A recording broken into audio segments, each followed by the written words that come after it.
The greatest form of control is dependency. You need this to survive, and because of this economic Armageddon we have created, we are the only way you're going to get it. And you know, to get it, you do exactly what we say. Everything is a frequency. My voice now is a frequency. Mendacity, lies, deceit is a frequency. Truth is a frequency, a much more powerful frequency. We are in the situation we are now because of mass human perception. Part of that perception is there is a dangerous virus, so I must stay indoors because the authorities are looking after my interests and they've told me that I have to, and if I go out I might catch this deadly virus and oh my God, we're all going to die. If you concede to stupid, you become bloody stupid. You can't produce a vaccine for something you've not isolated. But if it's a scam to put what's in that vaccine into every man, woman, and child on the planet, then you don't need to develop a vaccine for a virus, because that's not the idea of the vaccine. The idea of the vaccine is to get into people what has been planned to be in there all along. The synthetic human they are planning in the next stage is designed to have no means of procreation. We are love, that's what we are. Everything else is what we are programmed to perceive that we are, and that's the enslavement. We need people to stand up, look the dragon in the eye, and wait for the dragon to blink, because it will.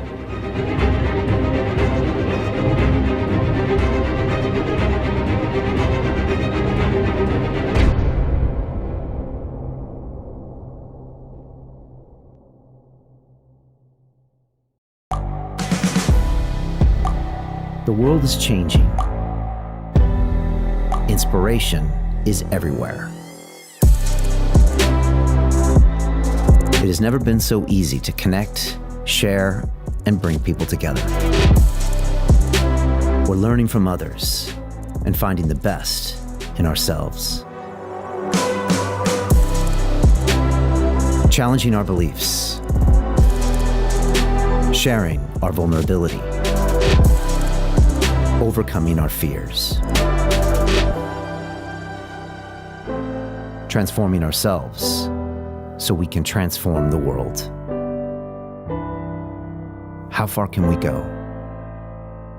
This is London Real. I am Brian Rose. My guest today is... Hi, it's Brian Rose from London Real. You probably know that we've just recently been re-platformed on YouTube after 25 months completely in the dark. The truth is, I really need your help. What I really need you to do is click on that subscribe button right now, like this video, and maybe even leave a comment or share the link with friends. We're really fighting against an algorithm that's tried to keep us quiet for so long, and the more subscribers we have, the more people watch our content, the better guests we can bring you, the better content, and we can continue transforming lives. We've been doing this for 14 years now. I want to do this for another 14 years, but I really need your help. So click on that subscribe button, like the video, leave a comment, share this, and we're going to continue to bring you more and more great content. Thank you. This is London Real. I am Brian Rose. My guest today is David Icke, the English writer, broadcaster, and public speaker known since the 1990s as a professional conspiracy researcher, calling yourself a full-time investigator into who and what is really controlling the world. You are the author of over 21 books and have lectured in over 25 countries, speaking live for up to 10 hours to huge audiences, filling stadiums like Wembley Arena. You are here for the third time this year to talk about the COVID-19 pandemic and global lockdown, the looming economic recession, dangerous technology rollouts, potential mandatory vaccinations, and the violation of our basic human right to freedom of speech. David, welcome back to London Real. Thank you, Brian. First of all, I want to announce that we are streaming now on our new Digital Freedom platform, which is a censorship-free, independent broadcasting system that is of the people, by the people, for the people, and available exclusively through our website at londonreal.tv. Can everyone watching please share this link now via the sidebar to any and all of your social media channels? Let me repeat that. Can everyone watching please share this link now via the sidebar to any and all of your social media channels? This is important. Simply ask your friends and family to give us 15 minutes, and then they can decide. David, I pledge to you and everyone watching us that none of this conversation will be edited, censored, removed, or banned, and that anyone in the world can watch the full version of this episode free at londonreal.tv/live, thanks to the generous donations of over 25,000 people around the world, also known as the London Real Army. For anyone wanting to become a founding member of this digital freedom platform, you can visit londonreal.tv/freedom to donate and fight with us on the front lines to protect our human rights. Here at London Real, we've been a platform for free speech since 2011, and David, I'm excited to have you here today. I want to bring everyone up to speed on recent events, so I'm going to start there. 46 days ago, on March 18th, we broadcast Rose Icke 1, which was our first conversation of 2020, where I asked you to make sense of the early days of the coronavirus pandemic and global market crash, as the UK was not yet out of total lockdown. In this conversation, you spoke about your concept of problem, reaction, solution, you questioned the motives of the World Health Organization, and you warned of the looming Hunger Games society. This episode immediately went viral and was watched over 10 million times from people all around the world keen to learn a different narrative than that of the mainstream media and governments. Then, 27 days ago, on April 6th, we broadcast our second conversation of 2020, Rose Icke 2, via YouTube, that became the second biggest live stream in the world that day, only behind that of the President of the United States, Donald Trump. With 65,000 concurrent viewers and nearly 4 times the previous live stream, we expected this episode to reach 40 million views, making it the largest video podcast in human history. 30 minutes later, that live stream episode was deleted and banned on YouTube with no explanation and no communication. In that episode, you spoke of the COVID-19 misdiagnosis and the misclassification of deaths, further dangerous technology rollouts, the vaccine agenda, economic totalitarianism, and the weaponizing of fear. The next day, a BBC article broke the news, and our representatives at YouTube accused you of being a COVID-19 denier and subsequently deleted and banned an additional 10 of your videos and my personal vlogs from our YouTube channel. Instagram, Facebook, and Dropbox followed suit by deleting and banning more of our videos, and then London Real was completely deplatformed from LinkedIn and Vimeo without explanation. But we fought back and continued to host both episodes, Rose Icke 1 and Rose Icke 2, on our website to millions and millions of viewers, and we still do today, while also suffering very sophisticated malicious attacks on our technology platform. Next, the UK regulator Ofcom, who is also in charge of issuing 5G licenses in this country, censored the broadcast of Rose Icke 1 on London Live, which is a television channel we have provided content to for many years. Ofcom said, and I quote, "It risked causing significant harm to viewers." At this point, I had had enough, and I believe in the fundamental right to freedom of speech. So I decided we could no longer rely on any third party for broadcasting, and 11 days ago we began crowdfunding to create the Digital Freedom Platform, which has now raised over $1 million worldwide from over 25,000 people fighting for the right to free speech and freedom of the press. It's been an incredible vote of confidence in what we're doing.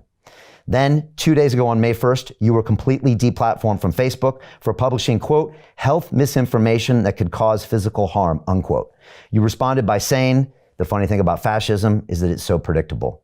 Yesterday, on May 2nd, you were completely deplatformed from YouTube because, quote, YouTube has clear policies prohibiting any content that disputes the existence and transmission of COVID-19 as described by the WHO and NHS. Your channel had more than 900,000 subscribers at the time it was removed. Which brings us to today, May 3rd, Rose Icke 3, which is being live streamed now to over 1 million people on our new Digital Freedom platform. Again, to everyone watching, please take a few seconds right now and share this link via the sidebar to any and all of your social media channels. Simply ask your friends and family, give us 15 minutes, then they can decide. David, I'll be honest, these past 3 weeks have been some of the most challenging in my entire life. My reputation has been questioned, my business is under threat, and my human rights are being taken away from me every single day. but it's also been the most empowering time of my life. I got millions of people from around the world rising up and voicing their support. And as a result, I've never been so steadfast in my convictions for the basic fundamental right of freedom of speech and freedom of the press. And that's why we are here broadcasting today. David, I want to thank you for 30 years of tireless work and for your own conviction to fight on. And now I've got one question for you. Where do we begin? Well, welcome to my world, Brian. And before I say anything, I think what you and your team have done is absolutely magnificent, because the cutting edge, as I know from 30 years of trying to be there, is a very lonely place, and it's the point of the arrow, so there's not many people there. And to do that, to be there, you have to, first of all, have a constantly open mind to information, but you have to have a backbone that won't vibrate. One that says, I'm going to stand up for what I believe to be right.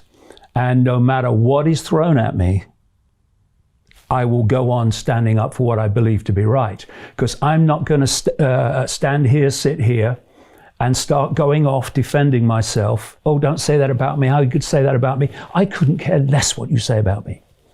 Boom, boom, boom. And let them worry about me. And 30 years of my life has been kind of leading to this moment, certainly leading to this time. And I said to you in the last interview, and some people might have thought it was a bit of bravado, I said, I'm more powerful than them, and they know it. And within minutes of the interview ending, they were proving me right. Here they are, this cult that I will explain, that control the mainstream media. My God, has that been any more obvious than in the last few weeks? They control Silicon Valley. They own Silicon Valley. They own the corporations. They own the banking system. And yet, one interview with one guy, and this all-powerful, we're in control, omnipotent, all-powerful force is running around like someone shouting, fire! Gotta take him off this, take him off that, take him off this, take him off the other. And what are they saying, Brian? They're saying, you're more powerful, one man, than we are. And so we have to stop what you're saying getting to people, because we know the consequences for us of that happening. And, you know, everything is a frequency. My voice now is a frequency. And mendacity, lies, deceit is a frequency. Truth is a frequency, a much more powerful frequency. And they know the power of the truth circulating because people resonate with it. And so if they are going to pull off what we're unfolding now, what we're experiencing now, and they are going to control billions of people, they have to control their perception. They have to. We are in the situation we are now because of mass human perception. Part of that perception is there is a dangerous virus, so I must stay indoors because the authorities are looking after my interests and they've told me that I have to, and if I go out I might catch this deadly virus and oh my God, we're all going to die. And that perception allows vast numbers of people to concede their uniqueness, to concede their freedom, and to sit in their house under house arrest, being told what to do by a handful of people. And the other perception is I can see there's something not right here, but what are the consequences of me saying so or taking this on and challenging it? And that perception of what are the consequences for me means that lots of people who have realized something's not right, my God, is it not right? We'll get into that, also sit under house arrest. And those two perceptions, they are the reason that this is happening. Because when you break down the number of people behind this in each country and globally, it is tiny. I'm going to explain how that's possible. And yet there are getting on for 8 billion people. There are 66 million people in Britain. The number of people that are locking down Britain are tiny. It's perception and fear of consequences that are making this all possible and are destroying the independent livelihoods of billions of people. And the greatest form of control is dependency. You need this to survive, and because of this economic Armageddon we have created, we are the only way you're going to get it. And you know, to get it, you do exactly what we say. And that's the dynamic that we have shifted into in a matter of weeks. We need to come out of denial and realize that we are now living in a global version of Nazi Germany. No, they don't have the jackboots. No, they don't have a silly mustache. But the structure is the same. A tiny few people dictating to everyone else. And we will have a lot of people watching here, Brian, who will be new to this. And I'm kind of pretty much in a position now to go through a sequence of events and background manipulation that will explain in very simple terms how a tiny few people have pulled off a fake pandemic with no virus and convinced vast numbers of people that there is a virus and they are in danger. Because and giving up their freedom is essential to their survival. And most people have a hard time to even conceive that there might not be a virus because they see the pictures of New York City. They see the pictures of the ICU. They see the numbers on the newspaper. They see the president talking about it. So most people would say, David, there's obviously something happening. Oh, there's something happening, and there are people dying. But the shocking, he said, what?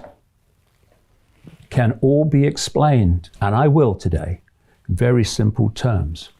But just some quick background for people new to this, because there's some background that is essential to understanding how this was pulled off. First of all, for much of the last 30 years, in my books, I have been pointing out that there is I call it the cult. There is a global network that works through secret societies and literally satanic groups that has a structure in place, which I'm going to describe. It's so simple. It has to be, or it wouldn't work. To dictate from a central point down into even local communities. the first thing to get across, and as I explain this, current events are going to become very crystal clear in terms of why they're happening, is where does this cult want to take human society? This is not something that's happened in weeks. This goes back a very, very long period of time. This is why people like Aldous Huxley in Brave New World and George Orwell in 1984 were able to predict current events, because this has been in the planning for a very, very long time. And if you can access that inner sanctum, if you like, where this plan is being projected from, you can predict the future real simple. Because if the plan for the transformation and the direction of human society is not challenged, if there's not an intervention by people to stop it, then it will happen. And so by predicting what the plan is, you're predicting the future, because the plan is going to play out unless we intervene. And it is playing out, and current events are a massive advancement of it playing out. So where do they want to take the world? I've been describing this for a long, long time as what I call the Hunger Games Society, obviously named after the movie trilogy. And the reason I use that phrase is because where they want to take the world, and I will emphasize again, this is not me speaking now since the lockdown and the pandemic hoax. This is me speaking decades ago, writing decades ago, that this was the plan. And the Hunger Games Society is designed, if you think of a pyramid, to have a tiny few at the top. We call them the 1% today. And at the bottom, the rest of humanity, basically, in dependency, in deprivation, in poverty, and crucially, again, the word dependent upon the 1% for the means of survival. And in between the 1% and the rest of the population in this Hunger Games society, you have in the end, what they want it to be is a police military state, a fusion of the two. But a police military state which imposes the will of the 1% upon the rest of the population and stops the population challenging the 1%. Now, I've been saying over all these years, this is where they want to take us. And one other level of this, again, as I've been saying for a long, long time, is that this Hunger Games society would be controlled by technology. So we're talking about a fascist, communist, global society with an addition, that it is controlled by technology, which makes it what people call a technocracy, which is defined as a society not controlled by elected politicians. They want rid of all that, but by technocrats, by bureaucrats, by scientists, by medical bureaucrats and technocrats, by engineers and scientists, etc. And we've been moving in that direction very clearly. But what do you need more than anything if you're going to make that society reality? You have to destroy the independent livelihood of vast numbers of the population. Because while they're running their businesses and employing people and operating independently, making money, paying employees, you're not going to put humanity in totality in the bottom reaches of that Hunger Games society in deprivation, in poverty, and dependency on the few. And this fake pandemic, which I'm going to explain, has been employed for many reasons, but profoundly right in there is to have a lockdown of business, particularly small business, which almost in vast numbers will not survive. The big people can. To have a lockdown long enough to destroy the independent livelihood of vast numbers of the human population. And at the end of our first interview, Brian, you said to me, well, where does it go from here?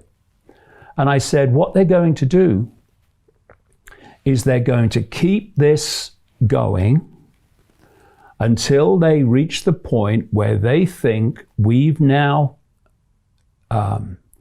reached a situation where we've transformed human society, we have destroyed the independent livelihood of enormous numbers of people, and it's irreversible. And that's what they're holding on to. And what you're going to see is some of it rolled back, as little as they can get away with. And then they're planning new waves of the virus, which we're going to get into, and then they will bring lockdown back. And the other part of this is they want the whole human population vaccinated, and we'll get into that later, and the almost indescribable extremes of psychopath that we have in Bill Gates. So that's where they want to take society. Okay. Let me ask you a quick question. Yeah. Why would someone who was a member of the 1%, who, take, for example, Gates, like with hundreds of billions of dollars, and say the 1% is wealthy, they have real estate, they have jets, why would they want more? Well, because I think this is something we should get into later, because I can explain this. But this is not about money, you see. This is about control. This is about a complete takeover, not just of humans in the physical sense, if you like. It's to take over their minds and their perceptions directly in the end through connecting their brains, human brains, to AI, which they're already talking about, and they're already giving us a time scale of 2030. And all this is going on now. They're all stepping stones to that. And why do they want to do that? Why? Well, that is a big picture, which would be better, I think, a little bit later on, when I can get into all that. Who are these people and why are they doing it? Because it goes very, very deep. And they are hijacking human society. They're hijacking the human race. And later in the chat, we should get into that, because it's apparently far out, but less and less far out, as what we thought was far out in terms of this would never happen is now happening. But the point about, we talked about where they want to go. So how do they take us there? And what's the structure that allows them to pull off something like this global fake pandemic, as I would call it? If you think of a transnational corporation, the structure is basically the same, except that instead of subsidiaries in different countries, it's secret society networks and family bloodline networks. So you have a central point, say the headquarters of this cult, and it operates in the shadows. And it's dictating from the center. Then in each country, you have subsidiary networks of this cult. And their job in each country is to control that country's politics, government administration, what we call with control of the intelligence network, control of the military, and so on. We call the deep state now. We even have a word for it. I've been writing about this for decades. Now people are actually calling it the deep state. So you have these networks, and they are there to control the politics, government administration, major corporations, the banking system and finance, and the media, ownership of the media, to control perception by controlling information. And part of these different pyramidal hierarchies with the cult at the top include control of the medical systems in each country, control of health systems, control of the big pharmaceutical cartel, mainstream medicine arena. So this is going on in every country, with the central point, I call it the spider, dictating, just like a transnational corporation dictates to its subsidiaries, and they're all working to the same agenda, the same blueprint. And there's two mass mind control, mass mind perceptual manipulation techniques that this cult uses to advance its agenda. One I called a long time ago problem, reaction, solution, where you covertly create a problem, you get your unquestioning media, have we seen that or not in the last few weeks, to tell the public the version of that problem you want them to believe, and you want the public to be saying in a state of fear and anxiety or outrage, something must be done, what are they going to do about it? And then those who've covertly created the problem and got that reaction then openly offer the solutions to the problems they've covertly created and blame someone else for. And there's another version of that, which I have called no problem reaction solution. That's where you don't need a real problem, you need the perception of one. Weapons of mass destruction in Iraq. There was a no problem reaction solution to justify the invasion with all its ongoing consequences of Iraq. There's a no problem reaction solution called human caused climate change, which, when you break down the facts as opposed to the propaganda, is absolutely unsupportable. And then we come to current events and a colossal, of historic, unprecedented proportions, no problem reaction solution, the global pandemic. So with that background, how have they pulled it off? Well, I go back to the fact that each country has its own subsidiary network of the cult, whose job is to impose the will of the cult, centrally dictated.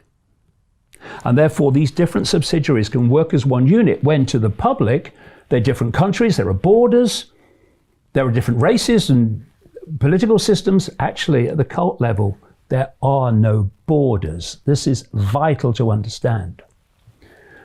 Something else I've been saying for decades before this started is the blueprint for the global Orwellian fascist society, the technocracy, is China. I said what they are doing and what they've done, this has been in my books for years, they have had a fierce, vicious dictatorship in China for a long period. This means, unlike in the West, where until now, no longer, they've had to pay lip service to freedom and democracy and all that stuff. In China, what we want, we're bloody doing. And so they've been able, through simple imposition, to create and incubate the very society that this cult wants globally. And China is a technocracy. It's run by technology and by technocrats, to the point where there are millions of face recognition cameras in Chinese cities, and as documentaries have shown, they could find almost anyone in minutes through this real-time face recognition system. It is, in China, what they want the world to be. Now, here's a question. What has the West become since this pandemic was launched? It has become increasingly China. That has been the plan all along. And where did this pandemic start? China. So let's start there. We're in Wuhan. Wuhan, like northern Italy, which was the center of their pandemic, is notorious for extraordinary levels of toxic air. It has, as a result of that, enormous amounts of respiratory lung disease, breathing the stuff in. So suddenly people start getting taken ill, about just under 200 people in Wuhan, and they connected at first to a wet market and stuff, strange things that they eat. But as Dr. Andrew Kaufman, who you, of course, interviewed this week, and I've been quoting for a long time, an absolutely forensic medical researcher who goes back to original papers and reads them, not secondhand. As he's pointed out, the Chinese authorities, I say, this cult network, looked at these people that were taken ill, and they decided on no evidence, no scientific proof that the cause of it was a virus. And what they did was take fluid from the lungs, I think it was about 7 people, and they looked at what they could find in it. And they found a genetic code, what they call an RNA genetic code, not a virus. As Kaufman points out, at no point has this genetic material been what they call purified to get rid of all the other material in the code and leave just the virus, which they say is causing this illness that they're claiming. And they could do it through a filtration process. They did not do it.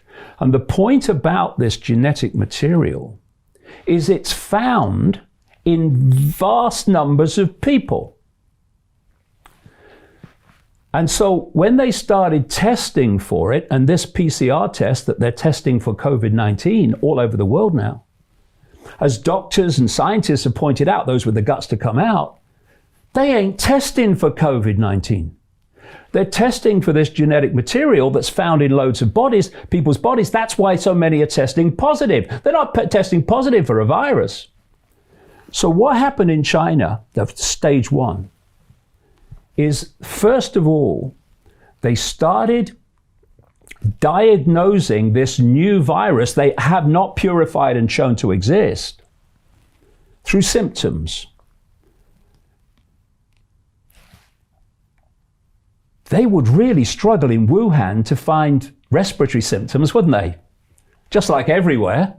So they start saying that these respiratory illnesses that you find all the time in Wuhan were now this new virus. No proof.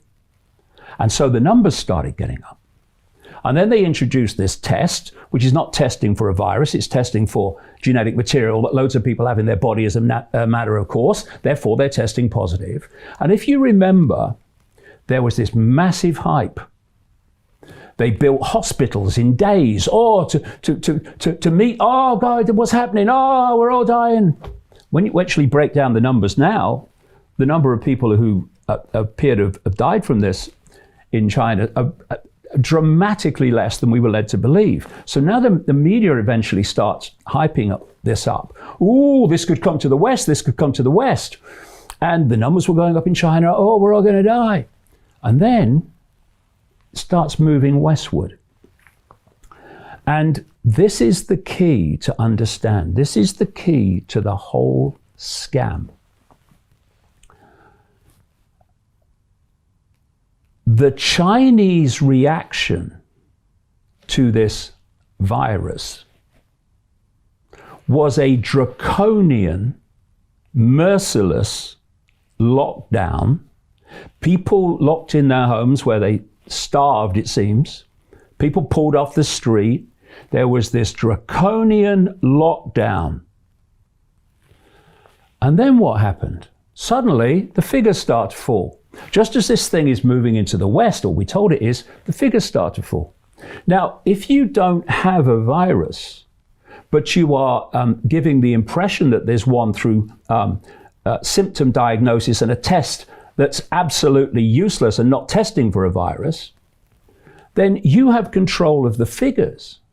You know, people have said to me in the alternative media, well, why would they not have a virus? Why wouldn't they just release a bioweapon, right? Well, if you release a virus that actually is real and it is deadly, well, immediately you release it, you lost control of it. And you have the potential of taking out lots of people you don't want taking out.